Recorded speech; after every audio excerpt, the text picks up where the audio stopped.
Boa noite, caros amigos e amigas, companheiros de ideais espiritistas. Estamos aqui novamente, reunidos com a mesma boa vontade, no sentido de estudarmos e compreendermos um pouco mais esse livro fundamental da doutrina espírita, que é o Livro dos Espíritos. E hoje nós vamos prosseguir e finalizar o capítulo atinente à lembrança da existência corpórea. Colocamos aqui uma frase de Jesus maravilhosa que faz com que nós compreendamos melhor o que significa eu sou o caminho, a verdade e a vida, e ninguém vai ao Pai senão por mim. Nós temos que seguir esse caminho que Jesus nos traçou, com a verdade que ele trouxe para nós e que reverbera até hoje em nossas mentes, e a vida, vida preciosa, não a vida material, mas a vida espiritual. Então é isso, meus irmãos, vamos em frente. No quesito 317 do Livro dos Espíritos, pergunta Kardec se os espíritos conservam depois da morte o amor à pátria. E os espíritos, com muita propriedade, respondem que é sempre o mesmo princípio para os espíritos elevados. A pátria é o universo. É verdade, pessoal. Quando os espíritos se elevam a um determinado grau moral, intelectual, eles não se prendem mais ao nosso minúsculo planeta Terra, não, é o universo, são universalistas, eles não têm pátria, a pátria é Deus, é o universo, é o trabalho. Agora, na Terra, aqui, nós ainda terrenos, é aquela em que se possui maior número de pessoas simpáticas. Aqui na Terra, então, nós estamos conglomerados com pessoas que nos são simpáticas, familiares, amigos de trabalho, etc, etc.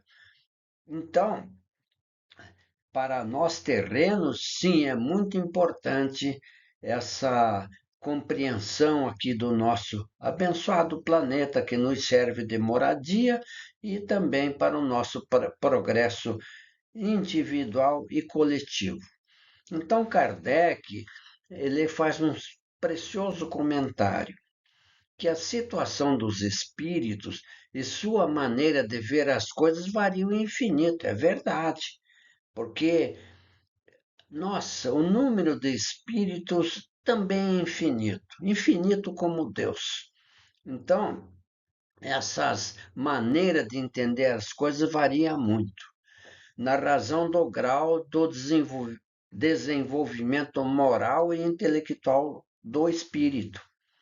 Os espíritos de uma ordem mais elevada geralmente só fazem na Terra estações de curta duração. Esses espíritos mais elevados, ele vem com missões apropriadas às necessidades de uma população, de uma comunidade, de uma nação, enfim. E voltam, não é, para a pátria espiritual, a pátria universal.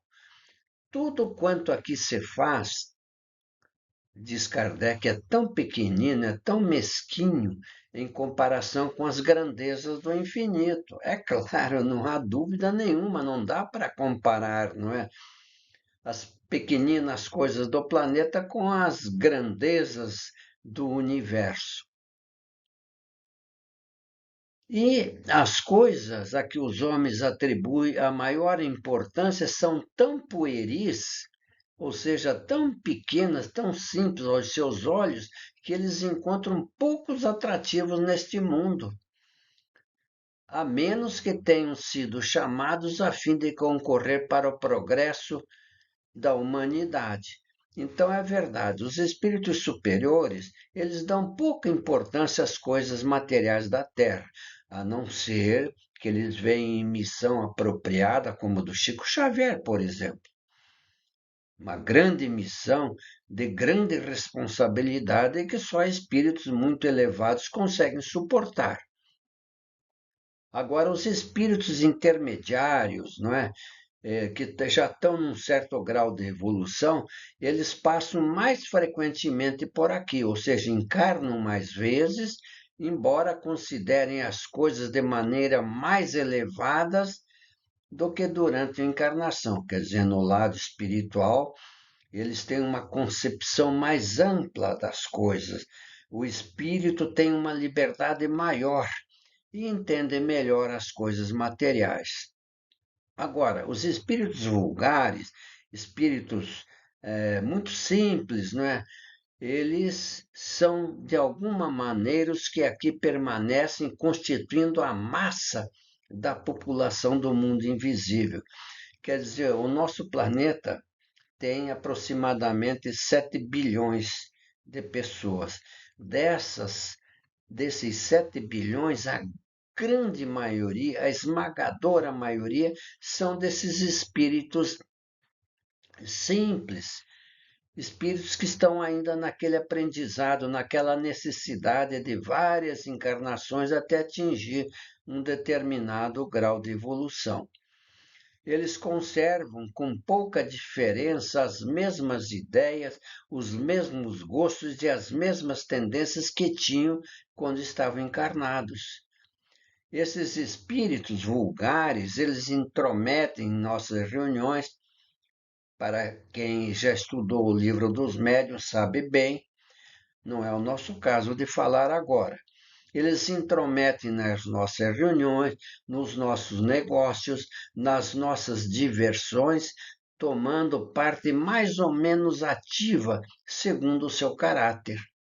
Não podendo satisfazer as suas paixões, gozam com os que a elas se entregam e as excitam nessas pessoas. Encontramos entre eles alguns mais sérios que veem e observam para se instruir e aperfeiçoar. Olha, pessoal, quem leu o livro Nosso Lar sabe do que eu estou falando. Quando André Luiz veio fazer uma visita, quando obteve a permissão e saiu lá de Nosso Lar para rever os familiares, ele ficou abismado com o que ele viu. Esses espíritos vulgares pegando bonde, pegando ônibus, estavam nas sacadas em toda parte. Kardec também fala no livro dos médiuns que certa ocasião ele foi à ópera com um médium vidente e no meio da ópera lá o médium vidente teve uma visão esclarecedora e falou para Kardec: olha, Kardec, os espíritos vulgares, eles estão aí ao lado dos tenores, das sopranos, e eles tentam imitar, querem cantar da mesma maneira, e às vezes até atrapalham.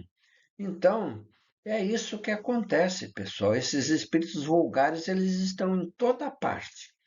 Vamos em frente? Aqui eu coloquei essa página, pessoal, porque olha, vamos viver o bem. Porque a consciência tranquila, a consciência em paz, será a grande responsável pela conquista da felicidade futura. É um trecho de uma mensagem do Momento Espírita. Prosseguindo, na 318, as ideias dos espíritos se modificam na vida do espírito. E os espíritos superiores respondem que sim, muito. Sofre modificações muito grandes à medida que o espírito se desmaterializa. Ele pode, às vezes, permanecer muito tempo com as mesmas ideias, mas pouco a pouco a influência da matéria diminui e ele vê as coisas mais claramente. E então que procura os meios de se melhorar. Verdade, pessoal, não tem dúvida nenhuma. O espírito, à medida que se desmaterializa, ele evolui. o seu espírito alcança as coisas com maior visibilidade, ele enxerga mais longe, ele então reflete das coisas que ele amava no planeta Terra e que ele vê, olha, aquilo aí não me interessa nada mais, eu tenho outras coisas a tratar que são melhores para mim espírito. Então ele procura esses meios. E na 319, desde que o espírito já viveu a vida espírita, antes da sua encarnação, de onde vem o espanto ao reentrar no mundo dos espíritos? Vejo que a pergunta é mais ou menos a seguinte: o espírito encarnado, nós aqui, vivemos 60, 70, 80, 90 anos e até mais. E o corpo, cadê? Enfraquece. E o corpo morre. O espírito volta para o mundo dos espíritas, mundo dos espíritos, e então ele vê as coisas de uma maneira completamente diferente, e ele fica até como que espantado de ver as coisas de uma forma muito diversa daquilo que ele entendia e via aqui no mundo. E os espíritos então dizem que é um efeito do primeiro momento e da perturbação que se segue ao despertar. É verdade. Quando nós morremos, quando a gente desperta no mundo dos espíritos, o espírito fica como que meio atordoado. Ele ainda não tem uma noção precisa do que está acontecendo. E quanto mais materializado, mais dificuldades ele tem em compreender a sua atual situação. Mais tarde, porém, ele reconhece perfeitamente o seu estado à medida que ele volta à lembrança do passado e que se desfaz da impressão da vida terrestre. É isso, acontece com todos nós. Quanto mais atrasado, mais dificuldade de entender o estado em que ele se encontra. E quanto mais evoluído, não tem dúvida, chega lá no outro lado, ele já é, inclusive, é assistido pelos bons espíritos e ele então segue tranquilamente. Aqui, pessoal, para quem quiser conhecer mais, nós já vimos o item 163, mas fica a sugestão. Nós vamos em frente. Colocamos aqui 3 ilustrações que definem bem aquilo que já nós tratamos atrás. O que é uma pessoa desencarnada? Essa pessoa apresenta lucidez das ideias e a memória do passado lhe voltam à medida que se destrói a influência da matéria. Tempo da perturbação sequente à morte é muito variável. Pode ser de algumas horas, dias, meses e até anos. A perturbação é tanto mais longa quanto mais materialmente o indivíduo viveu. É dificílimo para esses espíritos materializados, duros, impregnados desse poder material que entorpece a alma. Quando desencarna, é triste a situação. No livro Céu e Inferno, nós tiramos essa ilustração sobre o passamento. Na transição da vida corporal para a vida espiritual, produz-se ainda um outro fenômeno de importância capital, a perturbação. Nesse instante, a alma experimenta um torpor que paralisa momentaneamente as suas faculdades, neutralizando ao menos em parte as sensações. Também pura realidade. Quando a gente passa para o outro lado da vida, a gente fica perturbado. É natural, nós vivemos 90 a 100 anos aqui, às vezes, quando a gente vê tantas pessoas, inclusive há pouco tempo desencarnou uma com 116 anos no Japão. Então, o que acontece? Essa pessoa ficou bitolada, não é? Completamente presa às sensações do mundo terreno. E se ela não é uma pessoa espiritualizada, quando chega do outro lado, a dificuldade é a transição do mundo material para o espiritual, dá essa perturbação.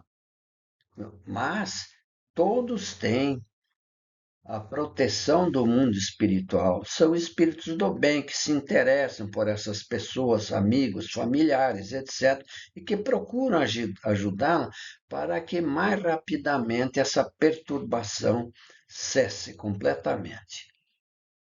E na outra ilustração, a vida corporal tão limitada amesquinha-se diante da vida espiritual, da verdadeira vida. Nossa, pessoal, que verdade maravilhosa! Quando a gente chega lá do outro lado, não é? Espíritos do bem, é um mundo maravilhoso, um mundo muito mais bonito. Essas colônias espirituais que cercam o Brasil e o mundo todo são maravilhosas, onde o espírito vai prosseguir a sua vivência aprendendo. Olha, quem assistiu o filme Nosso Lar tem uma exata ideia do que sejam essas colônias espirituais. Que lhe importam os incidentes da jornada se ele compreende a causa e utilidade das vicissitudes humanas quando suportadas com resignação? Esse é um item importante, pessoal. Resignação. Pessoas que se revoltam contra Deus, pessoas que blasfemam contra Deus, essas passam por severas condições no mundo espiritual, que não souberam, com humildade, suportar as provas e as vicissitudes da vida que todos nós temos. Deus não castiga ninguém. Ele dá as mesmas oportunidades a todos. Então, pessoal, vamos em frente e vamos finalizando com a nossa mensagem evangélica. Toda quarta-feira vamos mandar uma mensagem. Gostaria de dizer para você que viva como quem sabe que vai morrer um dia e que morra como quem soube viver direito. Amizade só faz sentido se traz o céu para mais perto da gente e se inaugura aqui mesmo o seu começo. Mas, se eu morrer antes de você, acho que não vou estranhar o céu. Ser seu amigo já é um pedaço dele. Chico Xavier, que ternura de mensagem. E, concluindo, no meu ponto de vista, diz Chico Xavier, a virtude mais difícil de ser posta em prática é a do perdão. Jesus, inclusive, se referiu muitas vezes ao perdão. Perdoar exige um esforço de autossuperação muito grande. Emmanuel me diz que quem aprende a perdoar tem caminho livre para a frente. Vamos pensar nisso, pessoal? Vamos perdoar incondicionalmente aqueles que nos têm ofendido? Sim. Então, meus queridos e minhas queridas, muito obrigado por tudo. Fiquem todos na paz de Deus e nos encontraremos na próxima quarta-feira. Até lá, então.